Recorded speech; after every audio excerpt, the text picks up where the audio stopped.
Greetings, it's Alex Scher, the Shelburne Freelancer. I'm here at Shelburne Town Council. We've just had a nice robust meeting again, and we covered a few topics. I'm here with Mayor Ken Bennington, and we're going to discuss just a few of the highlights. Good evening. Hi, thanks for coming. We just going into closed session here, but briefly I wanted to chat with you about the highlights of tonight's meeting. First and foremost, obviously, was the storm of Friday. Like many municipalities, the town's rivers and streams and holding ponds were flooded with water, and what we're coining is the 100-year storm, over 4 inches of rain in a very short time. As you heard from our engineers tonight, when staff reported to work on Friday morning, they discovered over 42 inches of water in the basement of the sewage plant. That boiler room, we'll say, was where we housed most of the electrical equipment and the large pumps, which that amount of water caused us mechanical failure at the sewage plant. But the system worked, and at no time was the town in any danger, or did we at our sewage plant pump any raw sewage into the receiving stream. So kudos to town staff and our engineers for coming together and responding to that emergency. As soon as we noticed that the plant was in danger, it was shut down. The sewage was diverted to the holding ponds until we could deal with that emergency. And I think so. The emergency was on Friday, and here we are Monday night, and we're back up fully operational. So again, kudos to town staff, Aqua, our engineers for pulling together and responding to that emergency. It's a proud moment. I was just at Centennial Highlands with the presenting the Grade 8 awards. A very proud moment for our youth. They were a smashing a group of individuals dressed in their finest, and the town of Shelburne is proud to continue to sponsor 3 Scholastic Awards at both Centennial Highlands and Highland Heights. And I was there tonight presenting awards, and I'll be at Highland Heights tomorrow doing the same. So very proud of our youth. The future looks bright, and I can't wait to see them blossom into adults. So. And last but not least, if you don't mind, the official plaque unveiling at the Natasha Patterson Pavilion happened earlier this evening, and now in council we heard that there are plans for additional signage along the side of the pavilion. So yeah, there was some discussion from the family that they requested some further signage at the pavilion, and we had some discussion here tonight in council, and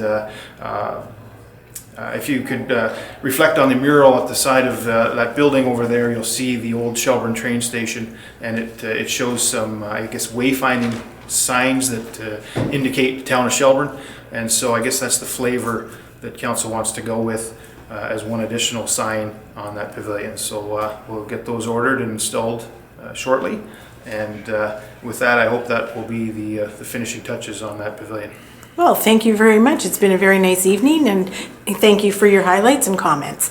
This is Alex Scher for the Shelburne Freelancer, sharing Shelburne with the world.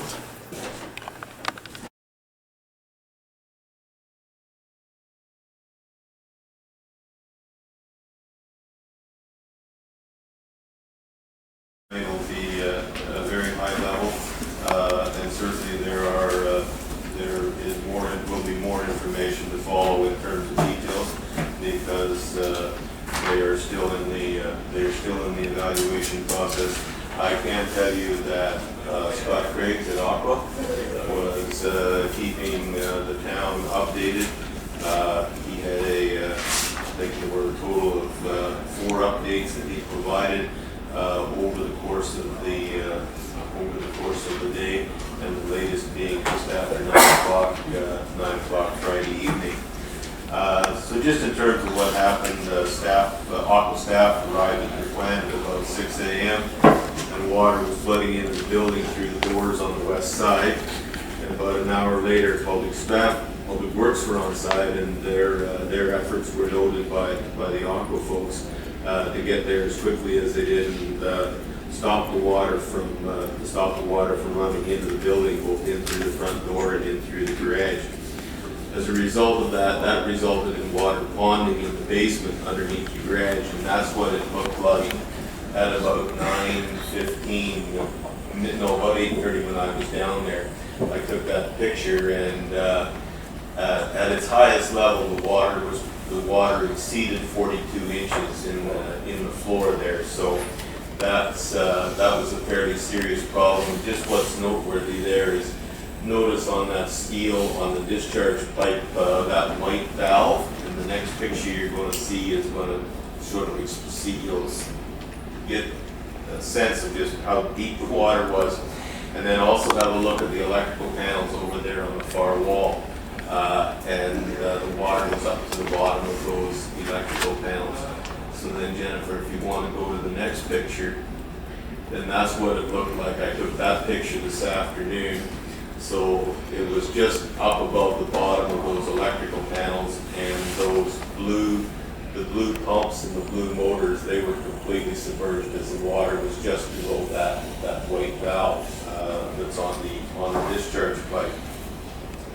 So Fred Foster was called into the site, and he started to pump the water out, pump the sewage out of the water. At that stage it was groundwater out of from the basement. Public Works staff brought in a second pump when it was finished at another site, and they started to pump as well. All of this water was pumped back into the wet well and discharged up to the stormwater, the holding ponds. During all of this, all of the sewage that was coming to the plant was being discharged to the holding ponds. None of it was being bypassed, and so it went back up to the holding pond, so that because at that stage the plant was shut down. The pumps that were in the basement here had gone to ground. All three of them. The three pumps were removed. They were taken back to Bellwood Electric shop where they'll be dried out. I understand the bearings will have to be replaced as normal maintenance when motors get that wet. But they're not expected beyond that. They're thinking that they're going to be out to get them operational again. But the decision was made to purchase one new motor so that they could get at least one of those pumps back up and running. What those pumps do is feed the filters, that is the tertiary treatment part of the process. And so they got that one back up and running. And as soon as that one was up and running, they were able to put the plant back into service and start to treat sewage that was coming to the plant.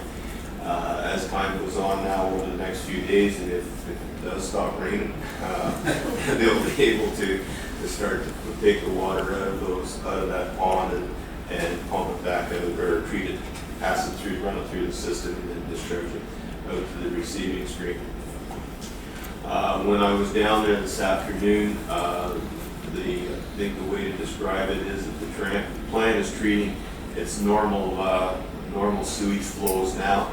They are elevated above normal just because of all of the rainfall that we've had, but they're running at what would be normal for these sort of high flow conditions. So only one pump rather than three, we're still running at 100%? Yeah, that's because of the filters. That's okay. Because of the filters that are there. That's the way I understand it. Yeah, they can run it up pretty good because so the new filters versus the old filters. New filters versus the old filters. That's correct. Yeah. The full extent of the damage isn't known. As I mentioned, Aqua is going to be providing some further information on that. The costs aren't known in terms of just how much damage was done to the pumps, how much damage was done to the electrical control panels, and the panel that is back up and running and is controlling the pump. It's not running in I'll just say, in a fully automatic mode. It's been set up so that they can run that pump and keep the plant going. I think their efforts of Bellwood Electric have to be recognized. The efforts of Aqua staff and the extra effort of Public Works staff have to be recognized because it was controlled as quickly as it could possibly be. And I know one of the things coming out of this from talking to me and to Brad that they want to step back and do some assessments about what can be done to even respond in a more expeditious manner to these kinds of emergencies in the future. But that's all comes as part of, if I can use the expression, post-mortem on what happened. So And just in terms of other situations, after being spent a little bit of time at the plant, then I drove around and looked at all of the stormwater management facilities that have recently been constructed. The one on Simon Street was needing some attention. That was attended to. The other three, the one off Greenwood Crescent, the one that's been built in the Greenbrook development, and the one that's in the Van Dyke development, all of those were performing just the way they were supposed to. It looked like. Don't know if the water got to the overflow for the spillway, but it certainly got close to it in all cases, but that's the way they're designed to operate. And one last bit of information, Carol and I got a call from the Nottawasaga Valley Conservation Authority, and they said that there was over 4 inches of rain, and that is equivalent to the 1 in 100 return period. So that's, might not see this for another century, but we won't hold our breath. But it was the 1 in 100. It was the 1 in 100 return period that's the intensity and duration of the rainfall that we had. So I can answer any questions there, but as what I've given you is from 50,000 feet, and there will be more detailed information to follow later on. Okay, thank you, Mr. Tupling.